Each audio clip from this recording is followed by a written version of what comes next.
ভারতের তামিলনাড়ু রাজ্যের ১১২টি আসনে এগিয়ে দক্ষিণ সিনেমার সুপারস্টার থালাপতি বিজয়ের নেতৃত্বাধীন দল তামিলগা ভেট্টি কাজাগাম বা টিভিকে।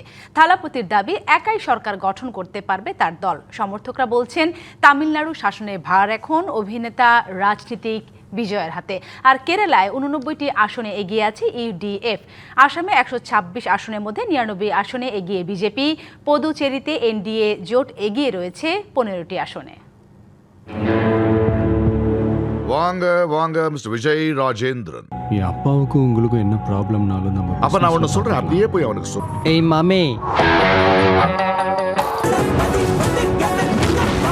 দক্ষিণ ভারতীয় চলচ্চিত্রে আধিপত্য দীর্ঘদিনের। সেই আধিপত্যের আরেক অধিপতি থালাপতি বিজয়। ৩ দশকের দীর্ঘ ক্যারিয়ারে গিলি, পোকিরি, মেরসাল, লিও সহ অন্তত ৬৯টি চলচ্চিত্রে প্রধান চরিত্রে অভিনয় করেছেন।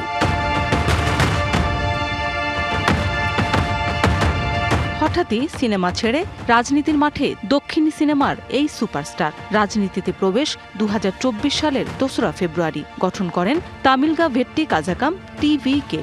সিদ্ধান্ত নেন সিনেমা থেকে বিরতি নেয়ার। এরপর এককভাবে বিধানসভা ভোটে অংশ নেয় তার দল। সোমবার স্থানীয় সময় সকাল ৮টা থেকে নির্বাচনের ফলাফল ঘোষণা শুরু হয়। দলের প্রথম বিধানসভা নির্বাচনে অংশ নিয়েই বিপুল ভোটের মাধ্যমে ঝড় তোলেন থালাপতি। প্রাথমিক ফলাফলে এমন ইঙ্গিত মিলেছে, ডিএমকের নেতা ও বর্তমান মুখ্যমন্ত্রী এমকে স্ট্যালিনকে পেছনে ফেলে চমক দেখান বিজয়। এ যেন ভিনি ভিডি বিসি।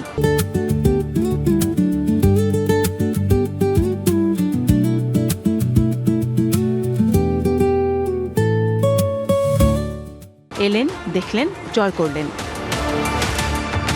অন্যদিকে রাজ্যের বর্তমান ক্ষমতাসীন দল ডিএমকে এগিয়ে রয়েছে ৫০ আসনে, আর ৭৭ আসনে এগিয়ে দ্বিতীয় অবস্থানে রয়েছে এডিএমকে জোট।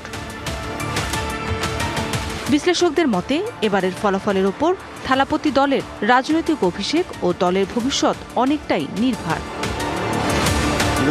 থালাপতির প্রতিদ্বন্দ্বী কোলাথুর আসনে স্ট্যালিন পরপর ৩ রাউন্ডে পিছিয়ে এগিয়ে গিয়েছেন টিভিকের ভিএস বাবু। ২০১১, ১৬ এবং ২১ সালের বিধানসভা নির্বাচনে সেখানে জিতেছিলেন স্ট্যালিন।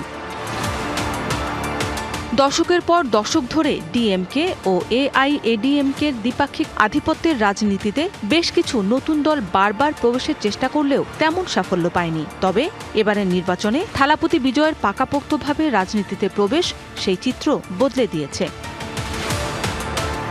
এদিকে আসামে বিজেপির নেতৃত্বাধীন এনডিএ জোট এগিয়ে। পদুচেরিতে এনডিএ, ডিএমকে, কংগ্রেস জোট এগিয়ে বেশ কয়েকটি আসনে। মৌসুমী শান্তা, ডিবিসি নিউজ ডেস্ক।